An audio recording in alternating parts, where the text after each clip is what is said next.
So what's up everyone? Today I'm gonna tell you how to learn English language.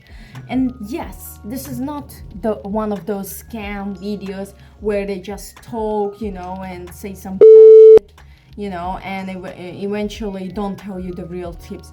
Here are the real tips how to learn English. Let's go. The first one is you gotta watch some movies. Yeah, you just open a movie, you watch it originally in English language, and then, this is the important thing, you have English subtitles. This will help you a lot, believe me. Like, don't watch in Russian language and then have English subtitles, or watch in English language and then Russian subtitles. This is a trash, this is useless. You spend your time in vain, for real. Just sit there, watch this movie in English language and have subtitles in English. This way you can read while you're listening, and you can also remember how those words are written. So the next time you are writing something, you just remember how it's written, and that's it. So instantly your writing becomes better, reading skills become better, and listening skills. On top of that, you hear how people speak, so those phrases and words that you use are applicable,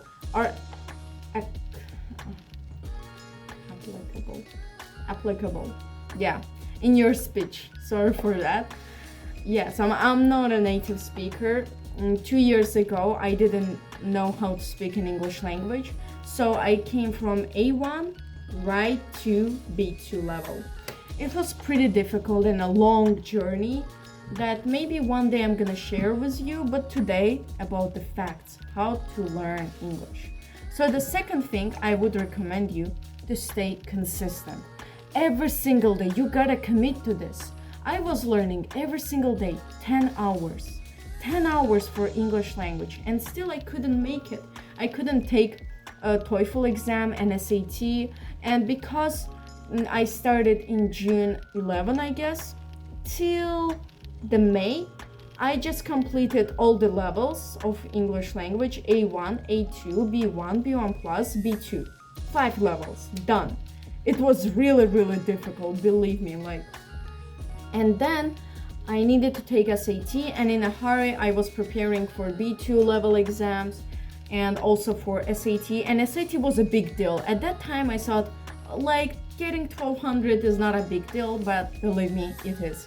It's academic language and it's really difficult to understand, not only reading, and also the grammar is pretty much difficult, sometimes easy, depends. And the math, I'm not a math guy, honestly.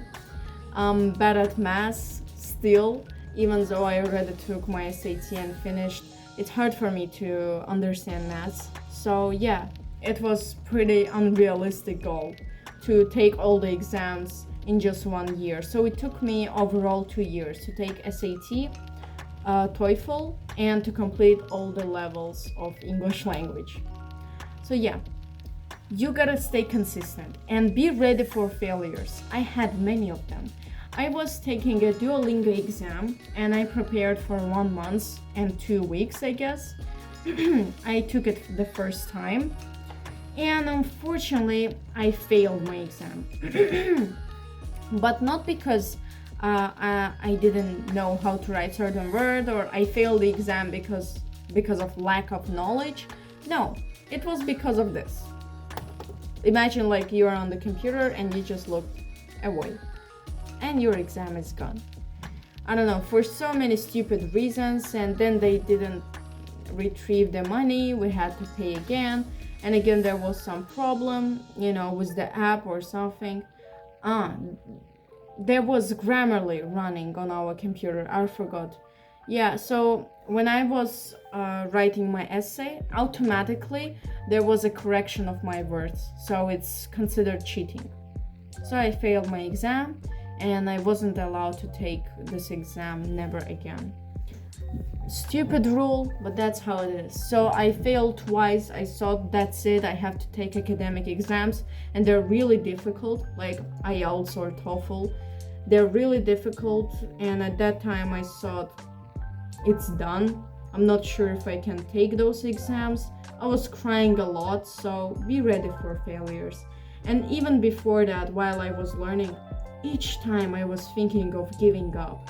When I was A1 and couldn't speak, and I was like frustrated that in the reception they didn't give my phone to me, my own phone to me, because I didn't ask for my phone in English language. I was saying in Russian. Дайте мой телефон, дайте, ну пожалуйста, не буду я говорить это на английском. That's how I speak in Russian, by the way. Yeah, so they didn't give my phone. Eventually, I said to one woman, like, I was whispering, can you give me my phone, please? I said it in English and she said it in English. So they gave me my phone and I was crying in another corner outside because they forced me to do it and I didn't really want it to do. I said 5 times, I was going like this there. Oh my gosh, again, they're not giving my phone. What am I gonna do? And like, I'm not going home without my phone. So I was forced to say it. And mentally it was so draining and I cried a little bit, then pulled myself together and I said, are you here to learn English or to cry about how English is hard? So I said I'm gonna try more. A2 level passed really easy actually. I completed it in 1 month.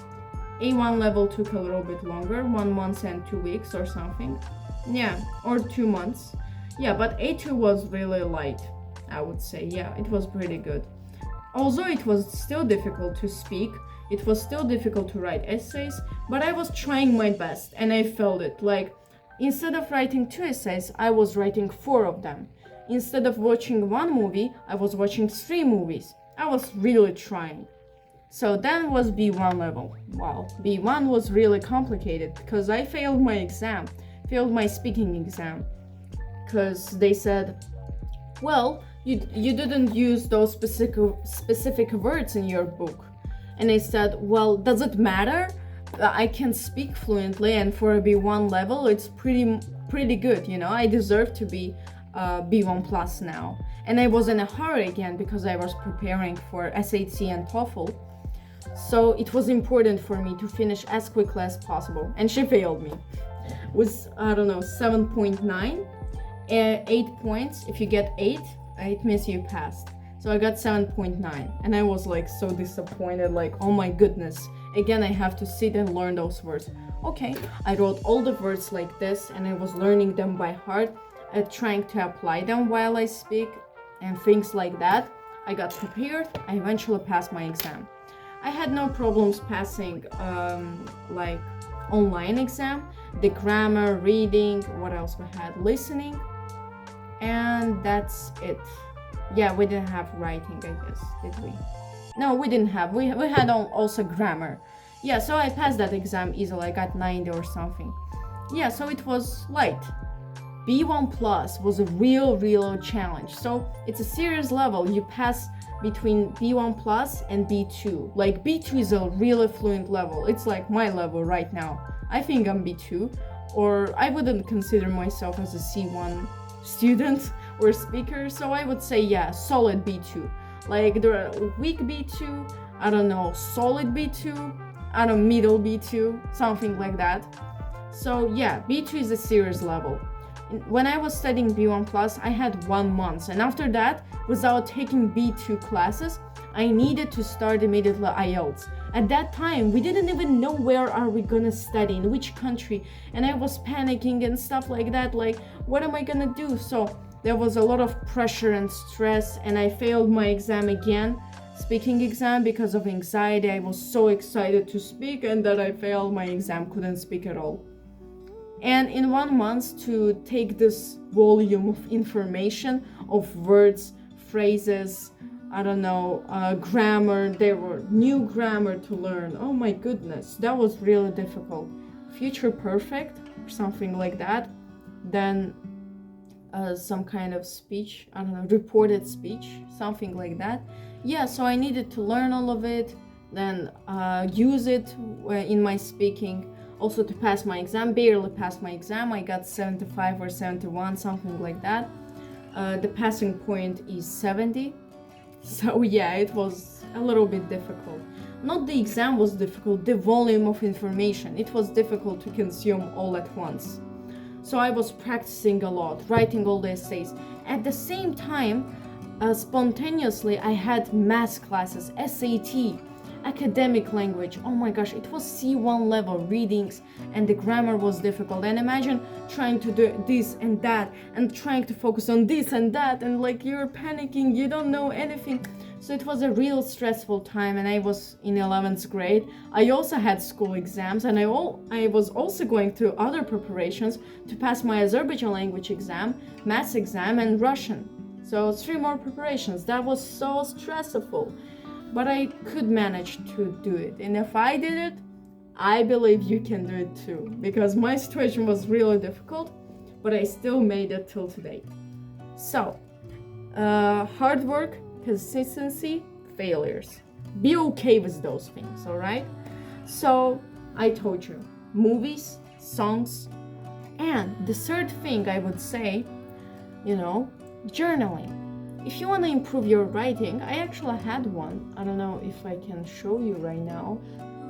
I guess it got lost or something. It was on my shelves, but I don't know where it is now. Yeah, I don't know, somewhere. So, where were we? Journaling. Yeah, I was journaling every day, right? When I was A1 and A2, especially. When you're really bad at writing, just start basic sentences. Today I ate bananas plus pancakes. I don't know, something like that. I went to school. Blah, blah, blah. At school, I was talking with my friend called Leman, let's say.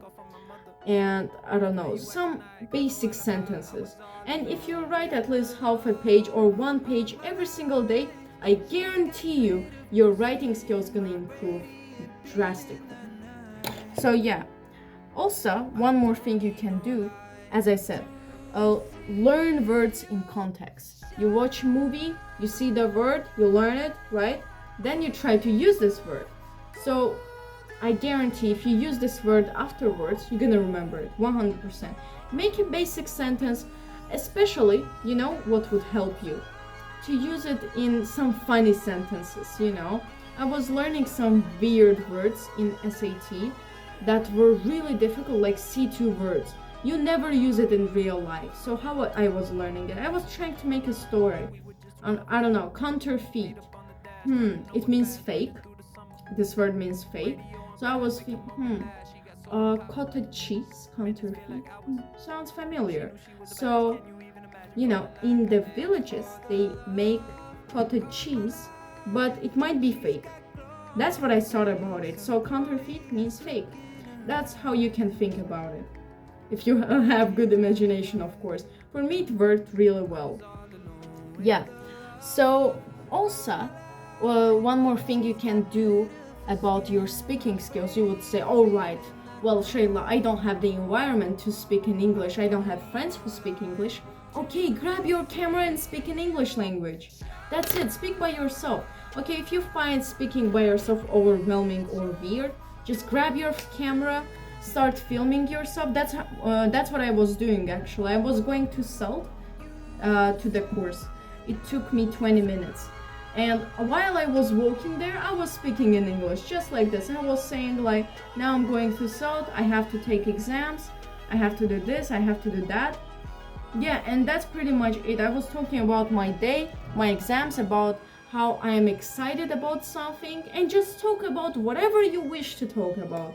Any topic, you can pick anything, really, and just talk about it. So now let's talk about grammar. How do you use grammar? So let's say you learned present continuous, present simple, future simple. So what do you do? But learn one thing at a time. You learn present simple, try to use it in your speech. I don't know, any sentence in present simple. I usually go to school. I don't know, anything. So, okay, you use this grammar, you made a sentence. then try to do it a couple of times, you know, like 2 to 3 times. Then try to use it while you have a conversation with your friend, or again with your camera. You can speak to your camera and make sentences using present simple. Then present continuous you add to this, present future, and other things, other grammar rules. I don't know. So yeah.